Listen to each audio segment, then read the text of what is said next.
Hola a todos, ¿cómo están? Bienvenidos nuevamente a Juegos en el Parque. ¿Cómo estás, Cristóbal? Yo estoy, pero preparadísimo, creo que estoy emocionadísimo, sobre todo con el invitado que tenemos hoy día. Sí. Lamentablemente el invitado que tenemos hoy día, creo que ya llevamos como 3, 4 años tratando de traerlo para acá físicamente, pero como no hemos podido traerlo físicamente, lo trajimos digitalmente. Es que no había evento físico, pues entonces tenemos que hacer las artimañas necesarias para poder tenerlo aquí en Juegos en el Parque. Exactamente.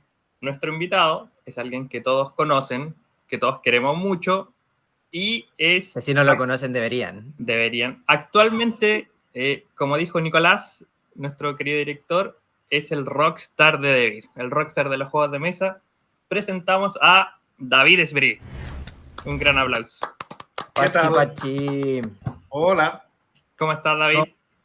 Súper bien, siempre bien. Muy bien. Siempre Qué bueno. ¿Cómo está la familia? ¿Cómo va la vida ahí en España? Pues de momento aquí estamos, recuperándonos de Essen, preparándonos para afrontar la Navidad y el año 22, que va a traer un montón de cosas súper interesantes. Hemos sabido de que en ese fue una locura. Fue exagerado, fue realmente una cosa que en ningún momento nos podríamos imaginar que pudiesen ocurrir estas cosas, y realmente fue un Essen espectacular, con gente haciendo cola en el stand para llevarse nuestras novedades y el éxito que están teniendo los lanzamientos de Essen, de los que vamos a hablar en un ratito, pues ha sido... Bueno, todavía estamos un poco encima de la nube y surfeando un poco este éxito, ¿no? Y viendo ver hasta dónde nos llega, pero realmente la recepción fue espectacular.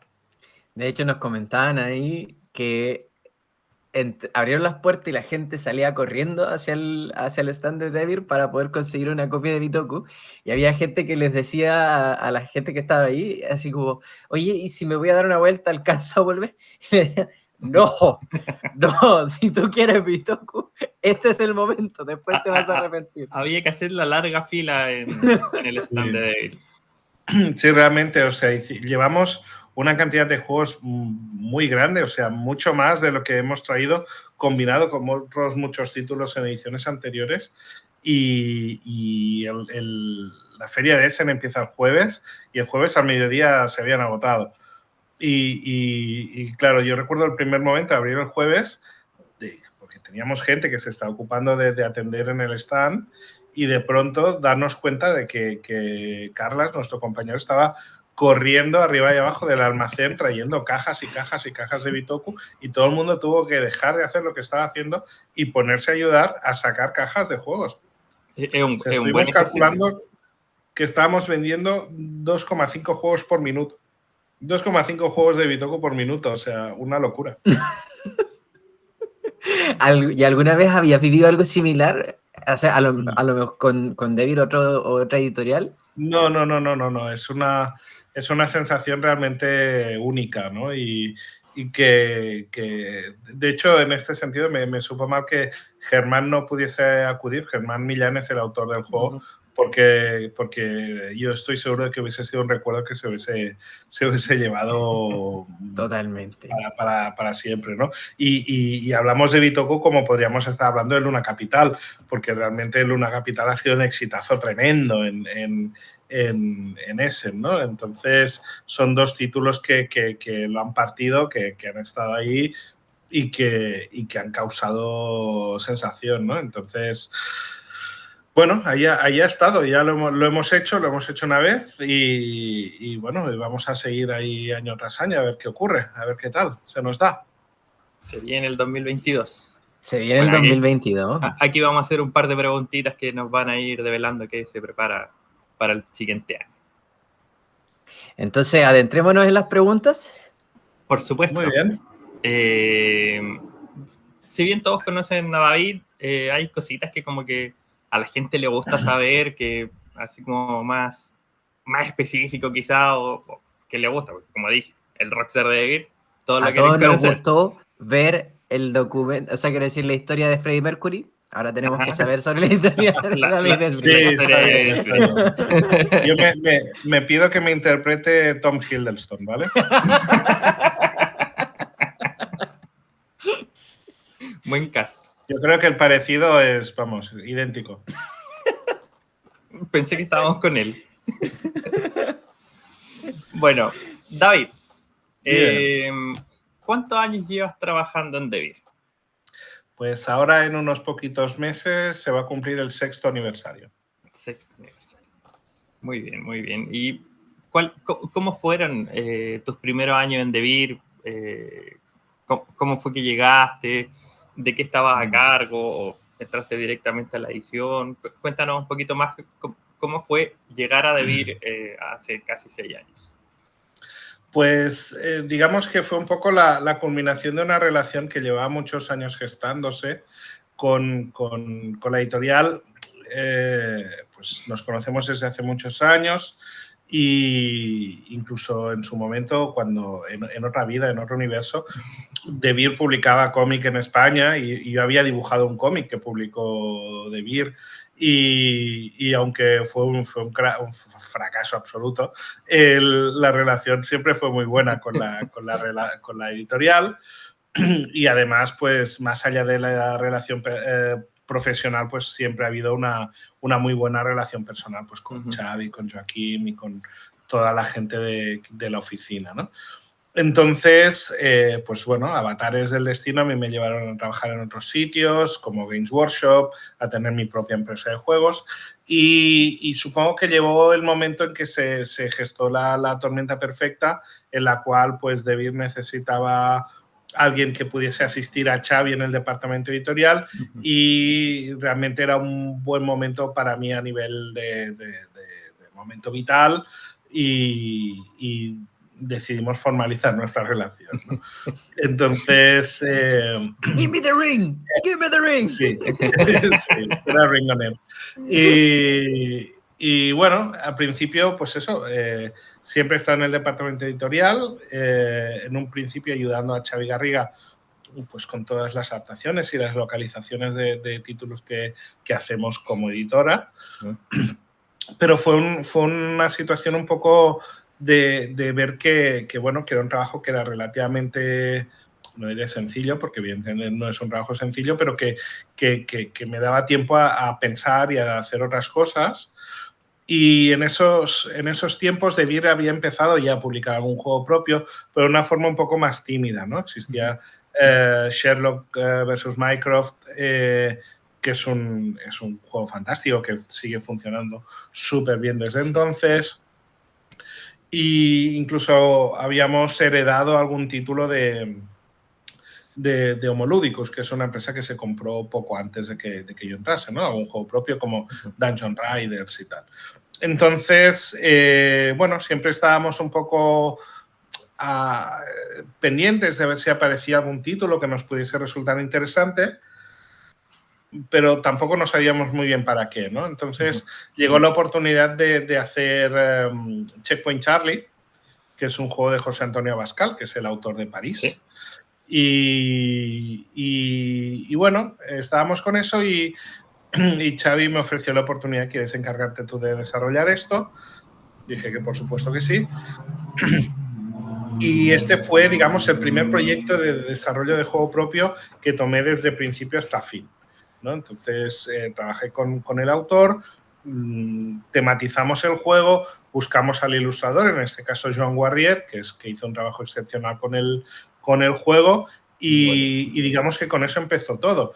No solo en el desarrollo del juego y en su producción, sino también fue el juego que fuimos activamente a licenciarlo a otros países y a otros editoriales y funcionó. Y a día de hoy el juego está traducido a 12 o 13 idiomas, es decir, es un juego que ha corrido mucho más allá de las fronteras naturales y habituales de Devir. Y claro, en un primer momento, pues eso hizo que nos lo creyéramos y que pensásemos, pues claro que sí, se puede hacer y vamos a hacerlo. Y vamos a hacerlo más veces y a ver qué pasa. Como que ahí se dieron cuenta de que la edición propia funcionaba en ese sentido, entonces. Bueno, que podía funcionar, que no había ningún motivo por el cual pudiésemos pensar lo contrario. Uh-huh. Pero de estos juegos que tú estabas empezando a sacar, y hasta el día de hoy, ¿qué juego de mesa es como el que le guardas más cariño? Bueno, es difícil un poco de decir porque, claro, todos son hijos tuyos de algún modo, ¿no? Algunos son más rebeldes, otros son más cariñosos, pero lo importante es que con todos ellos aprendes, ¿no? Y yo creo que es un poco una progresión de experiencia, porque sobre el lanzamiento de Checkpoint Charlie, pues luego tuvimos un lanzamiento como El Monstruo de Colores o Silk, sobre el que luego se asentó un lanzamiento como París, sobre el cual luego se asentó un lanzamiento como The Red Cathedral, sobre el cual se asienta Luna Capital y se asienta Bitoku, ¿no? Entonces, digamos que es un camino que hemos ido siguiendo. Podría decir de prueba y error, pero mal me está decirlo. Errores hemos cometido pocos. Pues los juegos que hemos ido lanzando al mercado han funcionado. Exacto. No ha habido ninguno de ellos que digamos, ostras, esto ha sido un fracaso. Por lo tanto, la verdad es que hemos conseguido trazar un camino y crearnos un poco una reputación o una buena base sobre la que trabajar. Pero pensando también en eso mismo que nos comentabas un poco de la prueba y el error y estar sacando constantemente, año tras año, diferentes juegos de mesa. Si tuvieras que comparar los años en los que entraste a Devir y sacaste tus primeros juegos con los de ahora, ¿cuál crees que ha sido la diferencia más importante con David? Sí, ha sido, por un lado, la experiencia, evidentemente, ¿no? O sea, también te vas dando cuenta qué es lo que funciona, qué es lo que te está pidiendo el mercado, pero también esto es una demanda que es variable.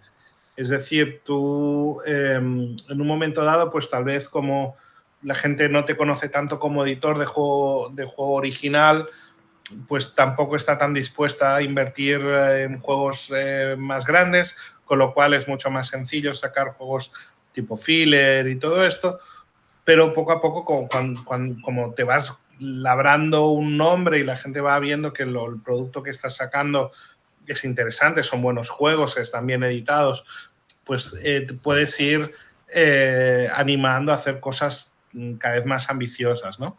Y yo creo que lo que más ha cambiado es, por un lado, como decía, la experiencia y también la reputación que nos hemos ido labrando con los años.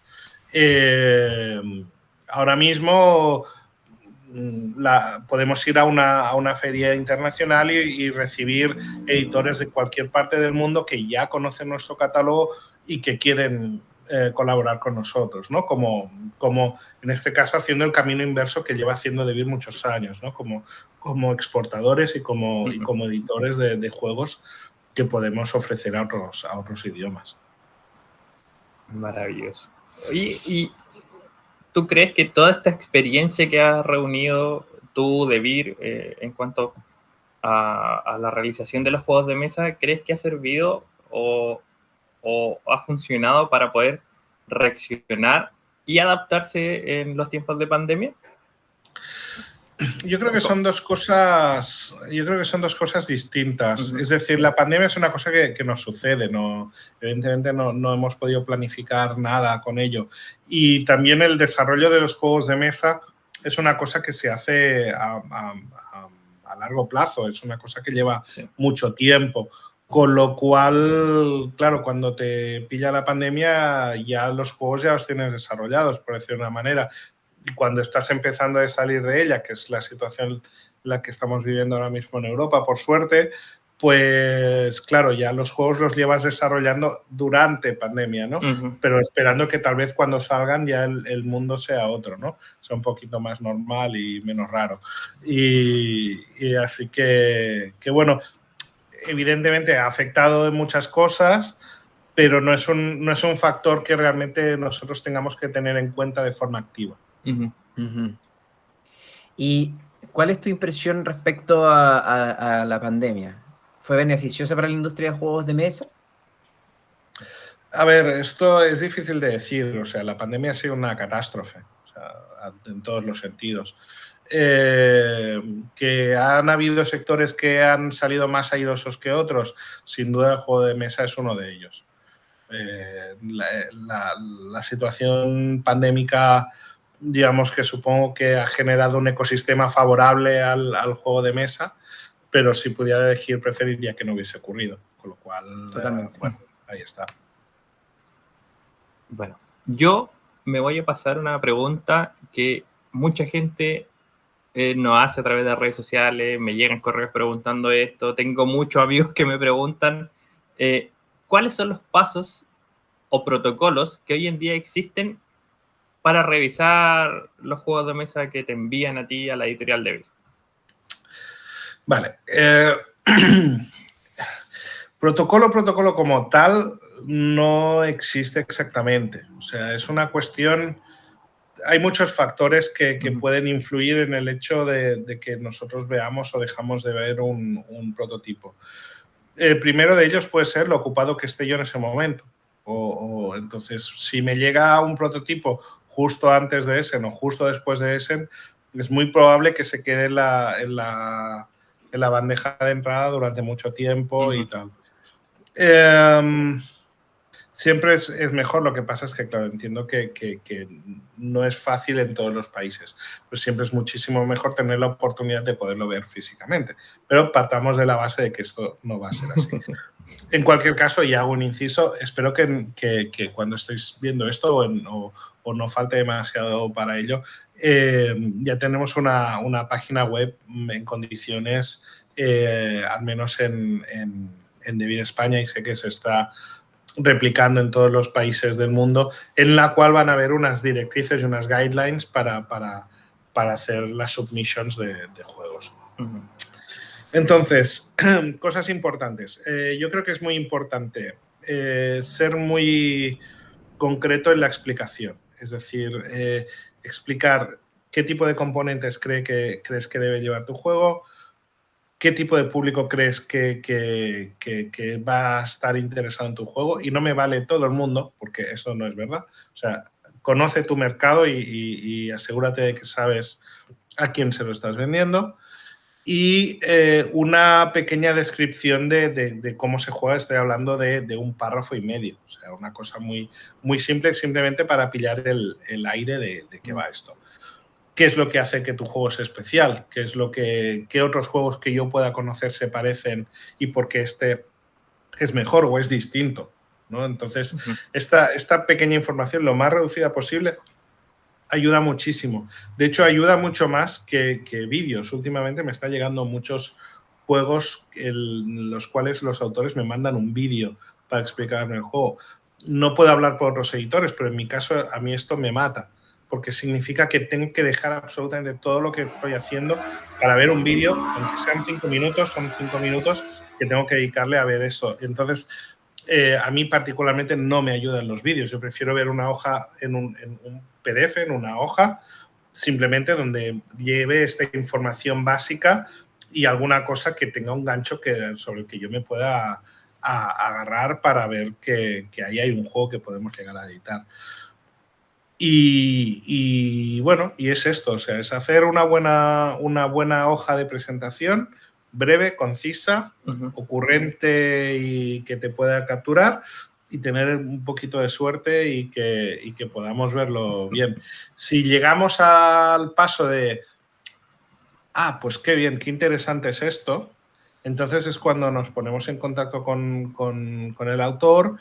Y es cuando nos tiene que hacer llegar algo que podamos jugar, un prototipo o algún tipo de plataforma sobre la cual podamos experimentar el juego y ver que realmente ahí hay algo con lo que podemos trabajar. Pero eso ya es, digamos, el segundo paso. Ahí ya saben los autores y autoras de Chile, más o menos cómo es el proceso y qué debería tener. Yo creo que esta es la pregunta obligatoria, se la hacemos cada vez que vemos a David. sea como sea, siempre le estamos preguntando lo mismo, pero es la que tenemos por obligación para entregarle a la gente. Exacto. Y no me cansaré de explicarlo y de hecho espero que estas guidelines que tendremos en breve sean claras y ayuden mucho. Y claro, también tened en cuenta de que Devir es una editorial que está en muchos países donde hay un montón de gente. Nosotros queremos ver autores de todas partes del mundo, de Chile, de México, de Argentina, de todas partes, pero básicamente todas estas submissions me llegan a mí. Entonces, esas submissions de juegos de mesa del planeta terminan desembocando en mi bandeja de entrada y tenemos muchísimo trabajo que hacer, además de encontrar nuevos juegos, ¿no? Entonces, sí os pido paciencia y os pido que si una cosa que nosotros no podemos hacer o yo no puedo hacer es explicar muchas veces el porqué de un juego no funciona. En plan, oye, ¿y por qué? ¿Me podrías contar por qué no os gustan mi juego? Realmente no puedo. O sea, evidentemente tenemos los motivos, pero no podemos ponernos a desarrollar respuestas largas para todo el mundo porque realmente no haríamos nada más. Entonces, somos... ¿Aló, consultora de Vir? Sí. Con estas cosas yo siempre digo que tenemos la suerte de que tenemos todas las ventajas de trabajar en una empresa grande y todas las ventajas de trabajar en una empresa pequeña, pero también las desventajas de ser una empresa grande y las desventajas de ser una empresa pequeña, ¿no? Entonces, pues para ciertas cosas llegamos con más facilidad que para otras. Pero más o menos, ¿cuántas solicitudes de juegos recibes a la semana? Es difícil de decir, va mucho por épocas. No sé por qué a la gente le entra mucho la inquietud cuando se acercan las ferias, que yo creo que es precisamente el peor momento porque es cuando realmente vamos a ver ya autores en las ferias y demás. Pero bueno, te podría decir que igual a lo largo del año acabo viendo 80, 90 juegos que me llegan y evidentemente no los podemos jugar todos. Entonces nos quedamos con aquellos que creemos que nos pueden encajar mejor. De hecho, creo en DAO Barcelona tuve la suerte y estuve un rato viendo cómo evalúas juegos y te sientas a jugar con la gente y es como... Yo no quisiera estar detrás de al frente de David. No. Además, es que es una experiencia muy injusta, ¿eh? O sea, yo lo empatizo mucho con los autores, intento ser lo más comprensivo posible con su situación, porque yo antes, como decía antes, en otra vida yo era dibujante de cómic y tal, entonces ya había ido a convenciones y con mi carpeta y mis dibujos y se las enseñaba a un editor, y a algunos les gustaba y a otros no y todo esto. Entonces, la cantidad de factores que pueden influir en la reacción de una persona frente a un juego en el cual un autor lleva meses, si no años trabajando y tiene 5 minutos para mostrárselo a la persona que va a decidir si ese juego se va a publicar o no, es una situación extremadamente injusta para el autor, porque es seguro que no va a poder transmitir toda su pasión, todo su trabajo en ese breve momento. Pero también el editor tiene que ser capaz de encontrar oro en esos momentos en los cuales estás viendo un prototipo detrás de otro, detrás de otro, detrás de otro, detrás de otro y saber decir este es el bueno. Entonces, bueno, es una situación extraña y maravillosa, es muy divertido, pero también es estresante y yo soy muy consciente de la cantidad de esfuerzo y de esperanzas que los autores ponen en sus proyectos, ¿no? Entonces, en este sentido intento ser lo más humano y empático posible y os sugiero que como autores pues seáis igual, o sea, que os lo toméis con calma y penséis que si tenéis un buen juego, ese juego saldrá, lo saque Devir o lo saque cualquier otro editor, si es un buen juego y merece ver la luz, va a ver la luz. A mí me pasa, solo para complementar un poco lo que dices, creo que es súper bueno que el editor también pueda empatizar con el otro. Nunca he estado en la situación de entregar o mostrar un juego de mesa, pero sí he estado en la misma situación mostrando música y canciones que he compuesto, etcétera, etcétera. Y es como estar desnudo, es como acá está mi alma, acá está mi esfuerzo y mi tiempo, te lo presento como ofrenda, tú verás si la aceptas o no. Y claro, es súper estresante para uno también porque es como, ¿qué dirán? ¿Qué dirán del bebé por el cual estuve trabajando? Es así, es así. Si bien podemos hablar de muchos juegos que podemos considerar un éxito, y de hecho lo hemos dicho desde los inicios, pasando por Sherlock, Checkpoint Charlie, Dungeons Riders, etcétera, etcétera. Quiero enfocarme en el 2019 en adelante. Oye, ¿por qué? Porque básicamente hoy en día he escuchado por ahí, por allá, en las tiendas, los jugadores, que nos comentan y nos dicen que pareciera ser que Devir está optando por una estrategia donde coloca muchas piezas, muchos componentes dentro de las cajas de juegos de mesa y deja muy poco espacio para el aire. ¿Esto fue parte de tu estrategia, David, de la editorial, o fue algo que se dio? Yo si dijera que hay una estrategia detrás de esto sería un poco pretencioso por mi parte. Es fruto un poco de la voluntad de hacer las cosas bien, apartarnos un poco de las preconcepciones de que el tamaño de una caja te indica la complejidad de lo que hay dentro. Pues, porque de hecho, si nos fijamos, si vamos a medir tamaños, nuestro juego físicamente más grande es el Monstruo de Colores. O sea que complejo del todo no acaba de ser. Y bueno, yo no sé si es por conciencia ecológica o qué, pero considero que es muy caro transportar aire en un contenedor. Entonces, intento que el contenido, que el continente se adapte al contenido. También, o sea, partiendo del 2019, por ejemplo, tomando como referencia de Red Cathedral, es un juego, sí, ¿no? ¿Estamos en qué año vivimos? Sí, no, Red Cathedral fue el 20, ¿no? Sí. Vale. Sí. Ok. Sí, ¡Maldita pandemia! Sí, nos descoloca a todos un poquito. A nivel de formato, a mí me gusta ser un poquito coherente, ¿no? Entonces, dar que la estantería de los jugadores de Devir, al menos por lo que a nuestros juegos se respecta, porque cuando los que editamos cada uno son de su padre y de su madre, ¿no? Pero los nuestros, intentar que puedan ser lo más coherentes posibles, ¿no? Entonces, hace unos años sacamos Silk, sacamos Razzia, sacamos Care Care, eran todos juegos en un mismo formato de caja, y he intentado mantener ese formato tanto como hemos podido. También había Gretchins en su momento.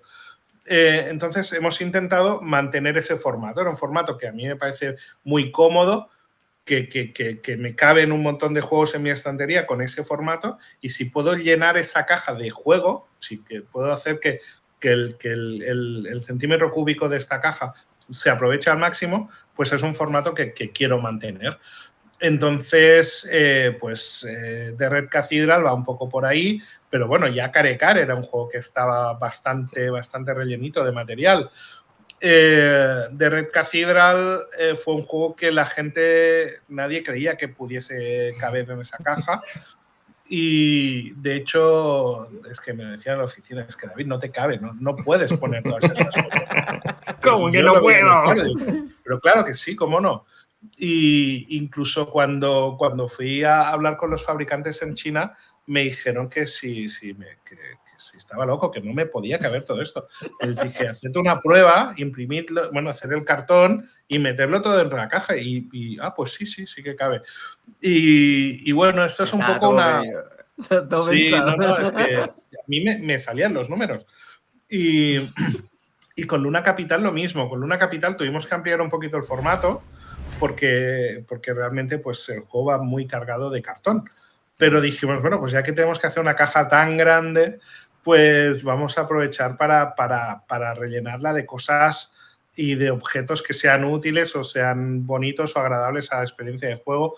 Entonces, de ahí de poner el dispensador de losetas, el dispensador de cartas y todas estas cosas, que además cada una tiene su lugar en la caja, ¿no? O sea, se tiene que pensar el espacio que ocupa el material en bruto dentro de la caja, el cartón por destroquelar, y luego tienes que tener en cuenta cómo van a caber esas mismas cosas dentro de la caja una vez está todo desensamblado. Entonces, es una parte del proceso que yo disfruto optimizando este espacio dentro de las cajas.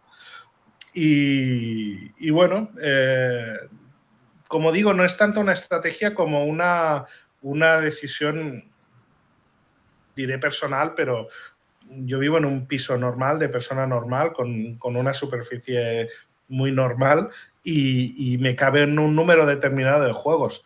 Entonces, si puedo tener un juego que me ocupe menos, pues haré todo lo posible para que sea así, sin convertirlo en una miniatura. O sea, primero de todo es la experiencia de juego. Una vez la experiencia de juego está asegurada, vamos a asegurarnos que el cartón o el espacio sea el justo. El óptimo. Sí.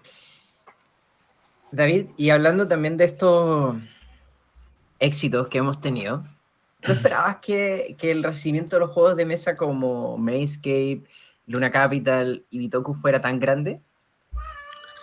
Es difícil de decir porque en el momento que un juego de estos sale al mercado, yo hace meses que lo he soltado. O sea, yo ya lo he soltado hace mucho tiempo, ya terminé los archivos, se cerraron, se mandaron a fábrica y adiós, y ya estoy trabajando en el siguiente. O sea, yo ahora mismo estoy trabajando en los juegos que vamos a tener en tiendas septiembre, octubre, noviembre del año que viene, y esto es lo que me tiene ocupado ahora mismo. Entonces, creo que esto es una gran responsabilidad del éxito que tienen estos juegos, más allá del hecho que son buenos juegos, bien ilustrados y bien producidos. Hay todo un departamento de comunicación detrás. Está todo el departamento de comunicación que está aquí en Barcelona, pero también en cada una de nuestras oficinas. Estáis ahí en Chile, tenemos gente en Argentina, en México, en todas partes del mundo que están haciendo un tremendo esfuerzo y una grandísima labor para hacer proselitismo y que estos juegos se conozcan, ¿no? Y yo creo que cada vez lo estáis haciendo mejor todos. Y digamos que las ruedas del engranaje cada vez fluyen mejor y digamos que el departamento editorial se esfuerza por generar buenos productos y el departamento de comunicación se esfuerza en mostrarlos bajo la mejor luz posible. Y yo creo que estamos creando unas sinergias que están dando resultados. Si bien el departamento de marketing, lo sé por piel propia, nos desvivimos por nuestros juegos de mesa, los amamos demasiado. Por parte también de la editorial, nace la idea de generar o de crear estos universos que se combinan. ¿De dónde nace la idea de crear este multiverso de juegos de mesa, David? Bueno, a mí es que me gusta hacer estas cosas. O sea, el tema del juego muchas veces cuando te llega por parte del autor, pues muchas veces está muy bien y funciona, pero en muchas otras ocasiones hay que darle una vuelta para hacerlo un poco más original, más interesante o menos trillado, ¿no? Por lo menos. Entonces, todo esto empezó con Silk. Tenemos este único universo, aparte Fan Hunter, pero esto es un universo heredado, por decirlo de una manera, pero universo propio es el universo de los juegos de Silk y Bitoku, que se ambientan en el mismo lugar, en el mismo universo. El juego Silk originalmente era un juego de pastores de ovejas que hacían sus cosas, pero yo tenía la sensación, y sigo teniendo la sensación, de que el mundo ya tiene suficientes juegos de ovejas. Y de zombies y de Tulu. Yo creo que todo esto ya lo tenemos cubierto, ya hay suficiente. Con lo cual, pues pensé en este universo, se lo sugerí al autor, que tenía una buena mecánica, pero un tema que creía que se podía mejorar, y me dijo, sí, haz lo que creas, ¿no? Entonces hicimos Silk, un universo que está ambientado un poco en las películas estas o inspirado, entre otras muchas otras cosas, porque hablamos mucho de las películas de Estudio Ghibli y de Miyazaki, pero hay muchas más cosas detrás de esto. Y llamó mucho la atención por el hecho de, en plan, pastores de orugas gigantes, ¿esto qué es, no? ¿Qué se han tomado esta gente? Y siempre fue un universo que me gustó y que dije, me gustaría poderlo desarrollar. Fast forward un par de años adelante, estoy hablando con... ¡Oh, qué bonito! Un pequeño mazapán de oruga. Pues fast forward un par de años, estoy hablando con Germán. No lo conozco, pero veo que tiene un prototipo interesante en una feria de juegos que se celebra en España y me pongo en contacto con él y en plan, ¿qué tal? ¿Cómo estás? No me conoces, me llamo David, cuéntame lo que haces. Y estuvimos hablando y, bueno, nos caímos bien, porque eso es importante también. Respondiendo a la pregunta antes de los autores y tal, cuando un editor se enfrenta a trabajar con un proyecto nuevo, significa que va a estar trabajando intensamente con el autor durante muchos meses. Tener un poquito de química personal ayuda. Cierro paréntesis. Pues con Germán estábamos dando de vueltas en plan, bueno, podríamos hacer algo juntos, esto, lo otro, y qué tema nos podría interesar. Y esto Germán lo decía hace poco, que para él desarrollar un juego de mesa le va a llevar muchos meses de trabajo con una cierta inestabilidad emocional cuando de pronto te das cuenta que algo no funciona, tienes que echar atrás y repensarlo y todo esto. Entonces él quiere asegurarse de que el tema como mínimo sea algo que le interese, cosa que me parece muy lícita. Entonces estábamos discutiendo sobre el tema, posibles temas, y yo le dije, oye, tenemos este juego Silk que está ambientado en este mundo rollo de fantasía oriental, libre, o sea, en el cual podemos hacer básicamente lo que queramos, y yo quiero desarrollarlo con más juegos, ¿qué te parece? Y él me dijo, pues me encantan las películas estas que me cuentas y este universo, y me parece muy, muy bien. Con lo cual le dije, vale, pues vamos a tirar por ahí. Y entonces el resultado ha sido que Bitoku está en este universo y está ambientado miles de años antes que la historia que contamos en Silk, y es así porque ni siquiera hay hombres sobre la Tierra. Estamos hablando de un bosque milenario donde en el cual los espíritus, digamos, son los reyes del lugar. Tanto es así, de hecho, y hay pequeños guiños con Silk, tanto es así como que el Okami, que es el bicho malo de Silk, y las orugas Imomushi aparecen en Bitoku, pero aparecen como en versiones más evolucionadas. Vemos a una oruga cargando una mochila con cosas detrás y todo esto. Es decir, las orugas desde el tiempo de Bitoku hasta el tiempo de Silk se han degenerado a ser, pues, tal vez una cosa mucho menos avanzada de lo que fueron en su momento, ¿no? Entonces, el lore, toda la historia que hay aquí, pues es una parte del proceso que me encanta, ¿no? De desarrollar estos pequeños textos narrativos que hay dentro del reglamento de Bitoku. Eso lo escribo yo porque me gusta darle una narrativa al juego. Luego los jugadores podrán decir si lo leen o no, o si le dan bola o no, pero creo que es importante que esté, ¿no? Y eso lo voy salpicando con otras referencias. Por ejemplo, aparecen unos bichos que se llaman Rashar, que los cuales se les menciona 2 veces en el reglamento, y nadie sabe lo que son. Te voy a decir qué son, pues no he dicho en ninguna parte.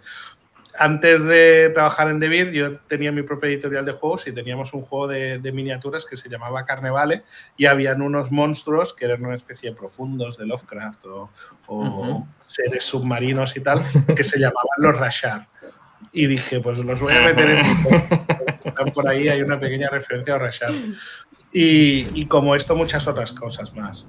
Y de hecho ya estamos trabajando en otro juego en este mismo universo, que además comparte autor con Bitoku, que va a ser Germán, y es Bambú, que ya lo anunciamos en la feria Essen, y en principio es un juego que, si todo va bien, estaría el año que viene en vuestras mesas de juego. Qué bueno. Qué ganas que pase rápido el tiempo para probar Bambú. Disfrutad de Bitoku.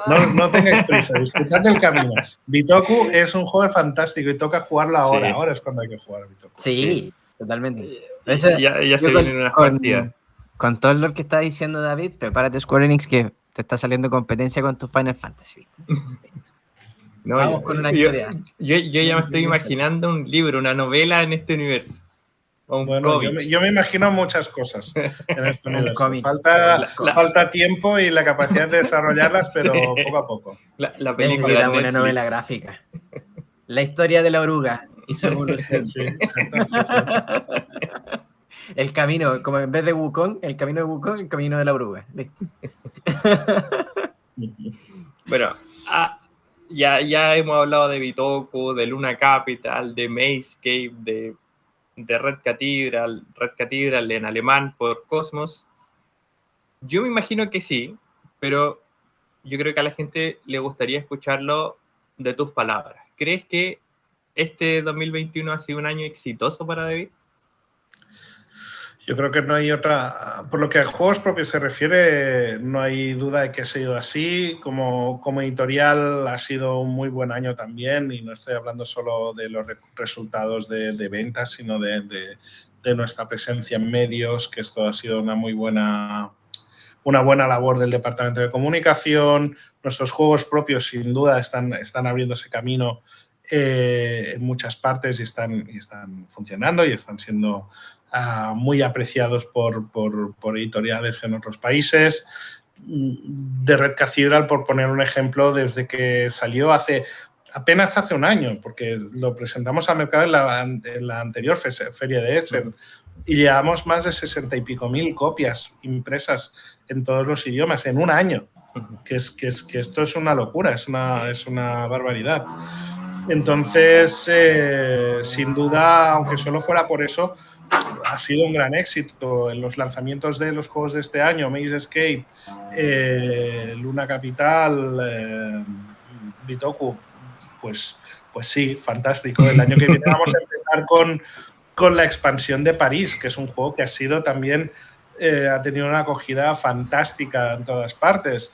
Entonces, bueno, de momento estamos trabajando sobre situaciones que nos están poniendo bien. O sea, me da un poquito de vergüencita hacer este tipo de declaraciones, pero sí, de momento va bien, y cruzo los dedos y toco madera para que dure mucho tiempo. Y también no siempre va a ser así. Va a haber algún año, va a haber lanzamientos que no van a ser tan exitosos, y seguramente no pasa nada, porque tenemos que ir aprendiendo sobre todo lo que estamos haciendo. Con lo cual, bueno, simplemente yo intento no acostumbrarme a esto para no perder el edge, porque si perdemos el edge nos ausentamos y no funcionamos. Pero esperamos que con los títulos que mostraron en esa vitrina que tenían ahí, se venga igual o mejor que el 2021. Ahí estaremos. Mira, yo no sé si me vas a poder responder esta pregunta, ¿eh? Es de las más difíciles. Bueno, pero la teníamos preparada para ti. Ok. No, broma. Pero, ¿cómo ves el futuro de la editorial de Degro? ¿Y cuáles son tus proyecciones para los siguientes 2 años? O sea, y digo 2 años, pero puede ser mucho más. Yo es que soy fatal para estas cosas. Yo soy muy malo, muy malo. Muy malo, porque es que me cuesta mucho proyectar. De hecho, me cuesta mucho entender cosas que nos pasan hoy en día, por qué nos están pasando. Imagínate proyectarlas en el futuro. Yo creo que estamos bien. Yo creo que estamos... o sea, tenemos unas... llevamos ya pues 5 o 6 años al menos desde que estoy en la empresa, viendo cómo estamos asentando unos cimientos muy sólidos debajo de esta casa. Y bueno, y sí, las cifras de ventas de juegos de mesa cada vez crecen más, el sector cada vez crece más, cada vez hay más gente jugando a juegos de mesa.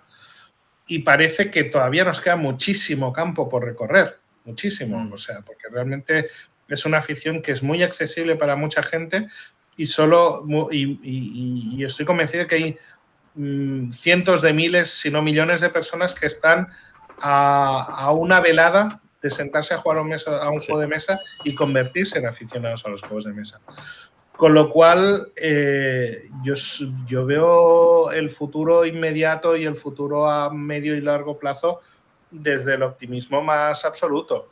Pero claro, todo esto viene, todo esto lo tenemos que canalizar a través de hacer un buen trabajo. O sea, no nos podemos dedicar a tirar la canoa en el río y navegar hacia abajo. O sea, por mucho que la corriente vaya en la dirección correcta, nosotros tenemos que saber lo que estamos haciendo, porque hay mucha gente que está también en este mismo río, que están haciendo muy buen trabajo y que a mí no me gusta considerarlos necesariamente competencia, pero sí que están ahí. Nosotros tenemos que seguir pues liderando este camino y abriendo camino y descubriendo rutas nuevas para llegar a más y más aficionados de los juegos de mesa.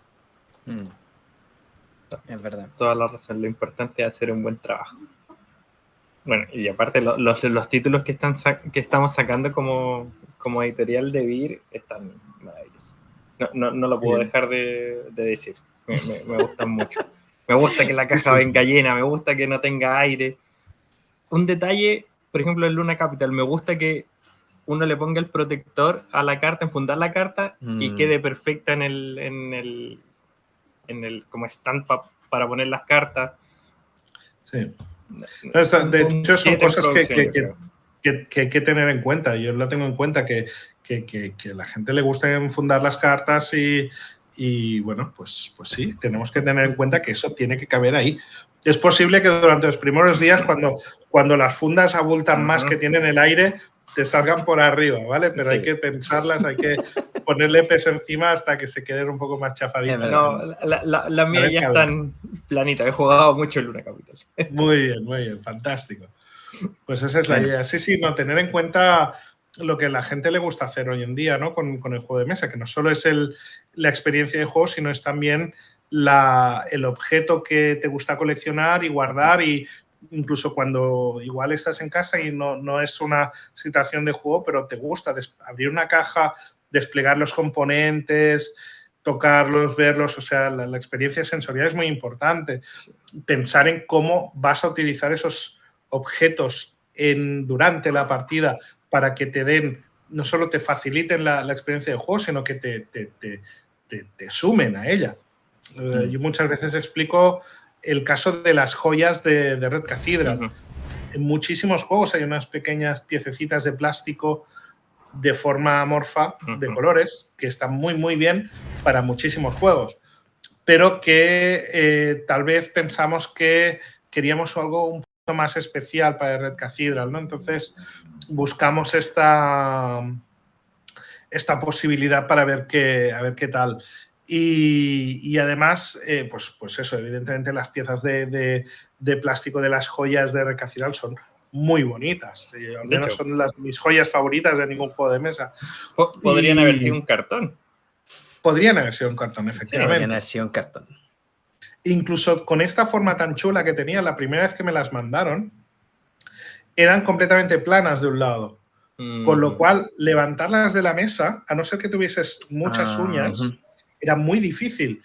Y claro, esto podría ser realmente frustrante, como durante la partida, si intentas coger un componente y simplemente no puedes porque está pegado a la mesa. Entonces, estos pequeños detalles hay que tenerlos en cuenta. Maravilloso. ¿Viste, Diego? ¿Anotaste toda esa información? Anoté toda la información y me voy a ver cuando salga este conversatorio. Ves que puedas. Los Tesoros del Rey Pirata 3.0 con todas las recomendaciones de David Esbrí. Bueno, por supuesto. El Rey Pirata de momento ya tiene el formato de caja correcto, ¿no? Ajá, o sea, está por ahí supuesto. El formato de Silk y formato de Silk y todo esto. Formato de Vir. Formato de Vir. Formato de viriano, ¿sí? Sí, sí, todo pensado. Bueno, ya estamos terminando con esta entrevista. David, muchas gracias por estar con nosotros hoy día. Creo Un que placer. me la he pasado increíble. Increíble. Yo lo que De tengo hecho, son muchas ganas de poder ir al maldito parque este del que llevo años hablando y nadie me ha llevado jamás al parque. Yo quiero ver ese parque. no, es que tú te tienes que preparar primero, tienes que ir a un templo a rezar y pedir por favor las buenas nuevas. Cuando te Claro. traigamos, no te vamos a llevar al parque primero tienes que conocer nuestra comida, nuestros tragos, Bien, el bien, bien. vino, ir a los viñedos, tú llevas la viña ahí para poder jugar y sacarte fotos. Mira, estoy jugando la viña La viña en una Sí, viña. fantástico, en una viña. fantástico. Entonces, bien. y después, al final, vamos a ir al parque y te Y vamos a después nos llevar vamos y al vas a parque. ver. Muy Exactamente. bien. Pero Y después yo del creo- parque, a comer de nuevo. A comer de nuevo, sí, como se merece. Pero bueno, el Qué día bien. que eso pase, agárrense, chiquillos, que los que están haciendo los prototipos de juegos de mesa. Sí. Me van a Prepárense. encadenar a una mesa y a ver juegos durante todo el día del parque. No voy a ver Qué el bueno que parque, lo va a ser tienes como claro. Nessen, que yo no veo nada. Me meten en un Sí. despacho, pues lo mismo. Me sentarán en un banco del parque y me tirarán protos como les tiran pan a las palomas. Exacto. No se va a llamar Juego en el Parque Paradis, se va a llamar David enjaulado en el parque. Exacto. Sí, a la próxima presencial que hagamos este evento, ahí tienes que venir. Sin Venga, lugar a a ver si dudas. es verdad. A ver si es verdad. Sí. Se ha dicho, caso cerrado. Bueno, nuevamente, mil gracias, David, también por el sentido del humor. Qué bueno que las A risas vosotros. no sobraron ni faltaron en esta entrevista. Y Es nada, marca de la casa. es marca. Y somos graciosísimos. Sí. Trabajar no, pero reírnos, O nos sea, reímos todo el día. No falta. Diego, ¿algo que Bueno, quieras sí. decir? Muchas gracias, David. Comparto la sensación de Cristóbal, que te queremos acá en Juego en el Parque. Agradecerte en nombre de todos los autores de juegos de mesa, la gente que está intentando crear su juego, por los consejos, por compartir tu experiencia con nosotros. Muchas gracias a vosotros por invitarme una vez más y pasar un ratito conmigo. Espero que para nuestros oyentes o la gente que nos ha visto, pues que haya sido liviano y haya sido agradable esta conversación. Y nada, como reitero otra vez las ganas de poder veros por ahí y poder jugar los juegos de mesa en físico, que es donde realmente se disfrutan. Totalmente. Vamos a tener que poner muchas mesas de prototipo, Diego, y vamos a tener que poner una máquina de clonación para David. Exacto. Sí, O quizá una especie de filtros. Tú Sí. tú no. Tú sí. Muy bien. Bueno, chiquillos, les Muy recordamos bien. que hoy día a las 3 de la tarde tenemos un interesante conversatorio junto a Germán Millán, el autor de Bitoku, para que no se la pierdan. Y Ahí voy a poder presumir mi tatuaje. yo no, a menos que saquemos uno de Star Wars. Ah, viste. Ahí está. El Carcassonne igual. Yo tengo uno de... Bueno, chicos, muchas gracias. Nos estamos viendo. Chao, Chao, nos chao. vemos a las 17. Hasta ahora.